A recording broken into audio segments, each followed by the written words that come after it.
Rain fell softly, a gentle drizzle that whispered on the leaves. The streetlights cast an orange glow on the wet pavement. It was the kind of night that felt cozy and safe. Holding hands, Jake and Emily strolled down the sidewalk. Their laughter echoed in the quiet night. It was their favorite way to spend a Friday night, just the two of them, lost in their own little world. The rain had started just as they left the small cafe where they had shared a warm meal and a cup of hot chocolate. The cafe was their little haven, a place where they could escape the hustle and bustle of their busy lives. The owner knew them by name and always had their favorite table ready, a cozy corner by the window where they could watch the world go by. As they walked, the rain seemed to dance around them, creating a symphony of soft, rhythmic sounds. The world felt like it had slowed down just for them. Each step they took was deliberate, savoring the moment, the feel of each other's presence. The city around them was alive, yet it felt like they were the only two people in the world. The streetlights flickered occasionally, casting playful shadows that seemed to follow them. They talked about everything and nothing, their conversation flowing effortlessly. They reminisced about their first date, their favorite memories, and their dreams for the future. Every laugh, every shared glance was a reminder of the bond they shared. Emily loved the rain. She always said it made her feel alive, like the world was being washed clean, ready for a fresh start. Jake loved watching her in these moments, her eyes sparkling with joy, her smile radiant. He felt a deep sense of contentment, knowing that they had found something truly special in each other. The city stretched out before them, a sea of lights and sounds, yet it felt intimate and close. They walked past familiar landmarks, each one holding a memory, a story. The park where they had their first kiss, the bookstore where they spent hours browsing, the little bridge where they made a promise to always be there for each other. They paused in front of a shop window, admiring the display of twinkling lights and festive decorations. It was almost the holiday season, and the city was beginning to dress up in its finest. They talked about their plans, the traditions they wanted to start, the places they wanted to visit. It was a moment of pure happiness, a glimpse into the future they were building together. As they continued their stroll, the rain began to ease, leaving behind a fresh, clean scent. The puddles on the pavement reflected the world around them, creating a magical, mirrored landscape. They splashed through them playfully, their laughter ringing out into the night. It was a simple joy, but one that they cherished deeply. Eventually they reached the end of their walk, but neither of them wanted the night to end. They stood for a moment, taking it all in. The beauty of the night, the warmth of each other's presence. With a shared smile, they turned and headed back, hand in hand, ready to face whatever the future held, knowing that as long as they had each other, they could weather any storm. The first few raindrops felt cool on Emily's face. She tilted her head back and smiled, enjoying the sensation.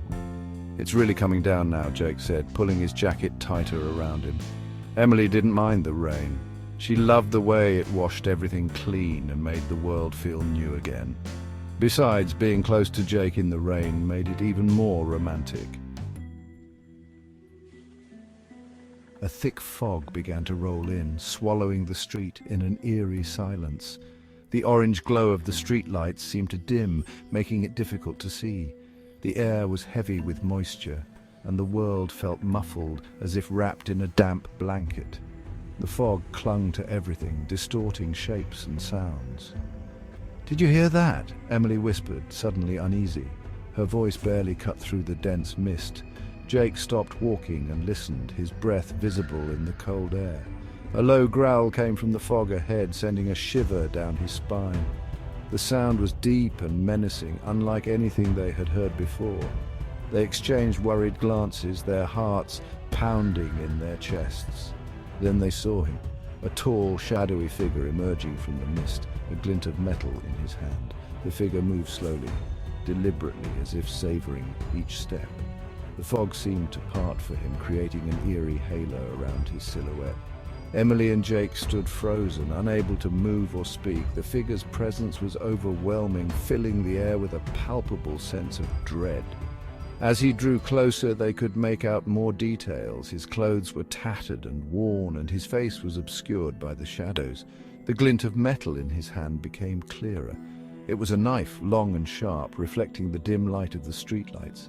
Emily's mind raced, trying to make sense of the situation. Who was this man? What did he want?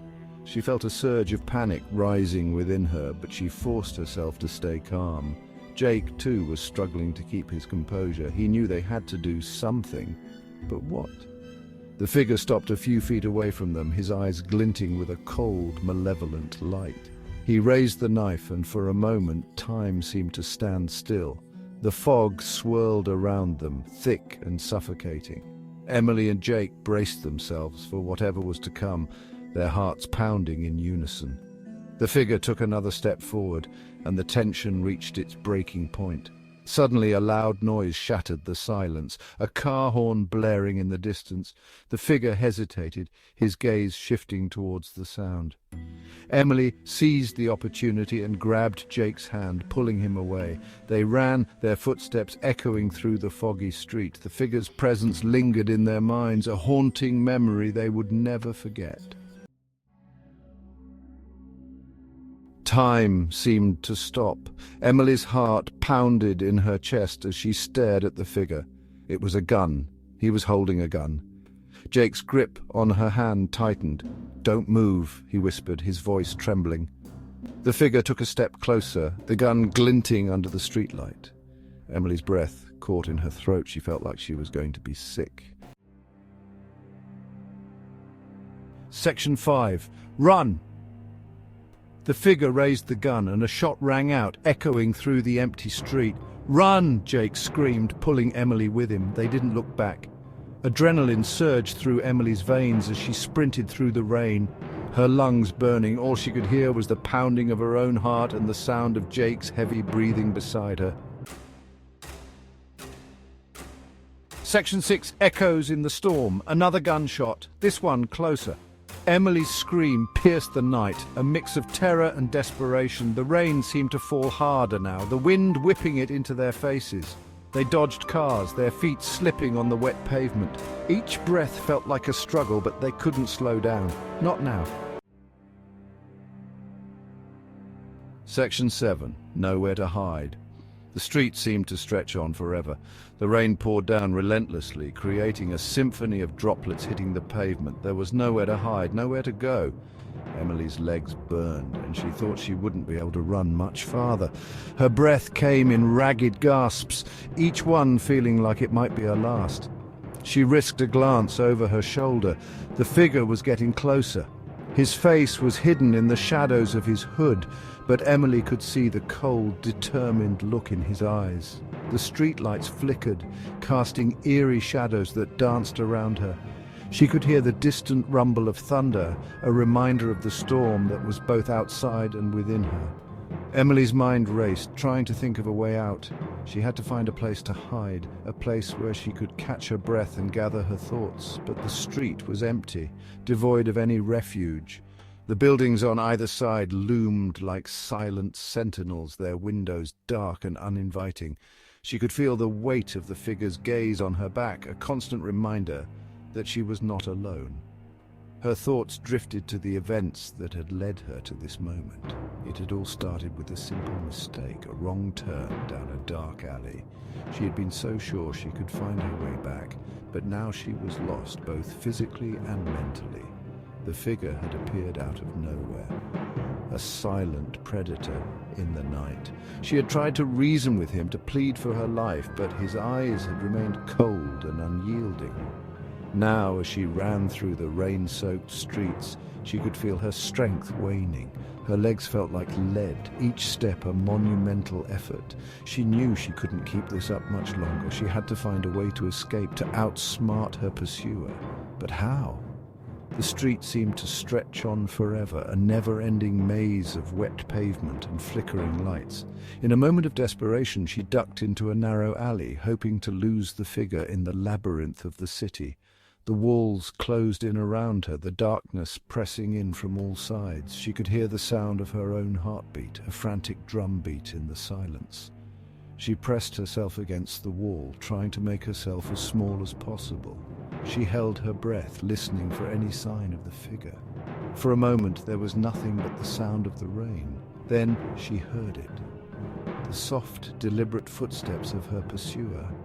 He was close, too close. She could feel the panic rising in her chest, threatening to overwhelm her, but she couldn't give in to it. She had to stay calm, had to think. She had to find a way out of this nightmare. The footsteps grew louder, echoing off the walls of the alley. Emily closed her eyes, praying for a miracle. And then, just as suddenly as they had started, the footsteps stopped. She opened her eyes, daring to hope. Had he given up? Was she safe? But deep down, she knew the truth. The figure was still out there, still hunting her, and there was nowhere to hide. Section 8. A Glimmer of Hope. Just when Emily thought all hope was lost, she saw it. A brightly lit diner up ahead, a beacon of warmth and safety. "Jake, the diner!" she shouted, her voice hoarse. They surged forward, their last reserves of energy pushing them toward the light. As they stumbled through the door, the smell of coffee and greasy food washed over them. Section 9. To be continued. They were safe, for now. But as Emily looked out the window into the rain-soaked night, she couldn't shake the feeling that the nightmare wasn't over yet. The man was still out there, and he was watching.